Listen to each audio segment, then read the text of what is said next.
Salam, mən biologiya müəllimi. Bugün sizlərə dim test toplusundan mamırlar bölməsini izah edəcəm. Əvvəlcə qeyd edim ki, dərslərimizə qoşulmaq istəyirsinizsə 070 235 13 25 nömrəsi ilə əlaqə saxlaya bilərsiniz. Kanalımıza abunə olmağı da unutmayın. Mamırlar bölməsi. Baxaq, sfaqnun gövdəsinin aşağı hissəsi neyinir? Tədricən çürüyür və hər dəfə böyüdükcə aşağı hissədən isə tədricən mamır çürüyür. Nə qədər çürüyürsə, bir o qədər də inkişaf edir. Tədricən böyüyür, tədricən tələf olur. Olacaq B variantı. 2. Yaşıl quş mamırının zigotu harda əmələ gəlir? Biz bilirik ki, mamırda dişi bitki üzərində quş mamır bitkisini dişi bitki üzərində nə əmələ gəlir? Ayaqçığı olan qutucuq əmələ gəlir. Bu dişi bitki üzərində əmələ gəlir. Ziqotdakı dişi bitkinin üzərində mayalanma gedir və ziqotdan da ayaqçığı olan qutucuq əmələ gəlir. Yəni ziqot dişi bitki üzərində əmələ gəlir. Demək, yaşıl quş mamırında ziqot harda əmələ gəlir? Dişi bitkinin üzərində. Mamırlarda fotosintez həyata keçən orqanoid hansıdır? Biz bilirik ki, yosunlarda nə idi? Xromatofor, mamırlarda isə artıq xloroplast əmələ gəlmişdir. Yaşıl quş mamırının xlorofili olan yerüstü hissəsi. Demək, o ayaqçığı olan qutucuq, dişi üzərində gələn ayaqçığı olan qutucuq xlorofilə malik deyil, qametlər malik deyil. Erkək və dişi mamırın zoğları. Bəli, mamırlarda biz bilirik ki, vegetativ orqanlardan ilk dəfə zoğ və gövdə əmələ gəlmişdir və burada da nə gedə bilir? Fotosintez prosesi gedə bilir. Yaşıl quş mamırının xlorofili olmayan yerüstü hissəsi. Xlorofili olmayan yerüstü hissəsi nə idi? Ayaqçığı olan qutucuq, deməli, yaşıl rəngdə deyil. Onun xloroplastlara da malik deyil.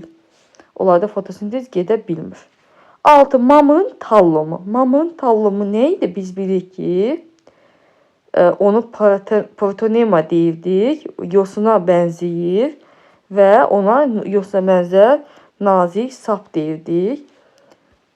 Qıcılarda protal idi, mamırlarda isə protonema idi. Onun da yosuna bənzər olduğuna görə ona da tallum deyirdik. Həmin yəni ki, xüsusi bir orqanı yoxdur həmin protonemanın. Ona görə tallum deyirik onlara. 7. Mamırlarda tallum nədir? Yəni eyni sual olacaq protonema. Sonra 8. Mamırlara aid olmayan. Burada biz səhvi tapırıq. Mamırlara aid olmayan. Ötürücü və örtük toxuma. Var bunlarda toxuma dedik. Xlorofil xloroplastlarda yerləşir. Bu doğrudur. Sporlar nazik yaşıl sapın üzərində əmələ gəlir. Xeyr, sporlar dişi bitki üzərində olan ayaqçığı olan qutucuqda əmələ gəlir. Bu səhvdir. Köklər olmur. Bəli, olmur onlarda köklər. Bəzilərində rizoidlər olur. Yetkin forması nazik yaşıl sapdan protonemadan başlanğıc. Bəli, protonema haploiddir. Yetkin bitki də haploiddir və protonemadan başlanğıc götürür yetkin bitki. 9-cu suala baxaq. Yaşıl quş mamırının inkişafının düzgün ardıcılığı hansı sırada göstərilmişdir? Gəlin baxalım variantlara. Birincində deyir ki, ziqotdan cücərti əmələ gəlir. Xeyr, ziqotdan ayaqçıq olan qutucuq əmələ gəlir. Ona görə A bəndi səhvdir. B bəndinə baxaq. Qamet birləşir, ziqot əmələ gəlir. Ziqotdan ayaqçıq olan qutucuqda spor, cücərti yetkin yaşıl quş mamırı. Bəli, bu tamamilə doğrudur. 10. Quş mamırı sporunun yayılması və mayılma prosesi hansı abiotik amillərin iştirakı ilə gedir? Biz bilirik ki, sporun yayılması üçün nə olmalıdır? Külək olmalıdır. Yəni, külək vasitəsilə spor ətrafa yayılır. Mayalanmada isə mütləq nə olmalıdır? Su mühitinin olması vacib faktorlardan biridir. Sfagnumun sporunun yayılması, mayılma prosesi eyni sualdır. Quş mamırına spor eyni proses gedir onlarda. Külək vasitəsilə yayılır. Maylanma isə suyun iştirakı çox vacibdir. İnkişafının heç bir mərhələsində diploid hüceyrələri olmur. Diploid bu artıq nə olacaq? Yaşıl quşmamın erkək fərdində. Çünki dişi fərdin üzərində mayalma getdiyinə görə diploid hüceyrələrə rast gələ bilərik. Amma erkək fərddə bu proses baş vermir, ancaq haploid xromosom dəstinə malik olan elə erkəyin haploida malikdir, qametlər də haploid, ona görə erkəyi götürəcəyik burada. 13. Yaşıl quşmamında yaşıl olmayan yerüstü hissəsi üçün doğru olan hansı ifadə doğru deyil? Yaşıl olmayan yerüstü hissəsi ayaqcıq olan qutucuqdur. Bunlarda da hansı ifadə doğru? Allel genlər cütünə malikdir. Bəli, diploid xromosom dəstinə malikdirsə, allel genlər cütü də olur. Cüt olur da, allel genlər olur da. Spor əmələ gətirir. Bəli. Qeyri-cinsi nəsildir. Bəli. Haploid xromosom dəstinə malikdir. Xeyr. Həmin qutucuq diploid xromosom dəstinə malikdir. Çox jeyvəlidir. Bəli. 4-cü suala baxaq. Sfagnon 5 yarpaq, 5 gövdə, 5 qutucuq divarı və 5 spor hüceyrəsində xromosom yığımlarının cəmi nə qədərdir? Baxalım. Sfagnon mamırının yarpaq hüceyrəsi yetkin bitkidir. Bu zaman haploid xromosom dəstinə malikdirsə, onda 5N xromosom dəsti olacaq. Gövdə hüceyrəsi də eyni qaydada 5 qutucuq divarı. Qutucuq divarı biz dedik ayaqcığı olan qutucuq diploid xromosom dəstinə malik. Çünki maylanma nəticəsində əmələ gəlir. Yəni 2 dənə qametin birləşir, haploid və diploid xromosomuna malik olan zigotu əmələ gətirir. Ondan da qutucuq inkişaf edir. Ona görə 5-i vuracaq 2-yə 10N. Spor da haploid xromosom dəstinə malikdir. Olacaq 5N. Cəmi olacaq 5, 5, 10, 25N olmuş olacaqdır. Doğru variant C variantı. Şəkildə əlverişli şəraitdə inkişaf edən eyni yaşlı ali sporlu bitki göstərilmişdir. Bu bitkilərin neçəsinin somatik hüceyrənin əmələ gəlməsində həm spor, həm də zigot inkişaf etmişdir. Baxanda biz görürük ki, zigot deməli dişi bitkidə yaranır. Ayaqcığı olan, qutucuq olan dişi bitkilərdə həm deməli spor var qutucuğun içərisində. Demək, yox, burada nə deyir burada? Bir dəqiqə. Sonra əmələ gəlməz. Həm spor, həm də zigot. Aha, deməli, bax, bu hissəyə qədər olan inkişaf etməsində nə iştirak edir? Spordan əmələ gəlir. Və həm də deyir ki, neçəsində də zigot iştirak. Bu hissənin əmələ gəlmələrində isə zigot iştirak etmişdir. Yəni, zigot nəticəsində əmələ gəlmişdir. Bu da ki, dişi bitkiləri ancaq götürəcəyik. Çünki qutucuqlar dişi bitki üzərində olur və neçə olacaq? 1, 2, 3 dənə. Doğru variant Y variantı olacaqdır. 16-cı suala baxaq. Şəkilə görə hansında allel genlər cütü ola bilər? Demək, diploid xromosom dəstində, 2 xromosom dəstində malik olanda allel genlər cüt olur. Haploid xromosom dəstində olanda bir dənə olur. Yəni, cüt əmələ gətirmir. Baxaq. Hansında allel genlər cütü ola bilər? Ancaq burada ayaqcığı olan, yəni qutucuq da ola bilər. Bu da 2-ni göstərir. Spor haploid xromosom dəstinə malikdir. Onda doğru variant B variantı olacaqdır.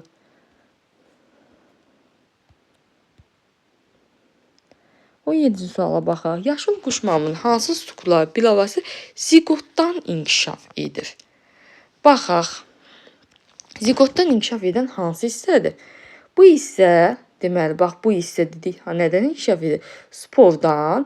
Digər hissələrsə zigotdan inkişaf edir. Yəni, ayaqcı olan qutucuq hansı bir hissəsini soruşsa, biz ona deyəcəyik, həm diploiddə, həm də zigotdan inkişaf edir. 4 və 5 olacaqdır. 18. Yaşıl quş mamının proteinmasının bir hüceyrəsində xromosom sayı bərabərdir. Deməli, yaşıl quş mamının proteinması haploid xromosom dəstinə malikdir. Çünki spordan inkişaf edir. Spor da haploiddir. İndi variantlarla tapmalıyıq da biz bunu. Yetkin bitkinin bir yarpaq ucu. Bəli, yetkin bitkidə proteinema inkişaf edir. Ona görə haploiddir. Sonra zigot diploiddir. Qutucuq divarının bir hüceyrəsi. Bu da diploiddir. Yumurta hüceyrədir. Erkək yəni hüceyrədə, yumurta hüceyrədə, erkək hüceyrədə haploid xromosom dəstinə malikdir. 19. Yaşıl quş mamının müxtəlif inkişaf mərhələlərində haploid xromosom dəstinə malik olan strukturları seçək. Baxaq. Yetkin bitki.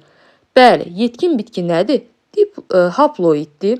Spor haploiddir. Zigot diploiddir. Proteinema haploiddir. Spordan inkişaf eləyir.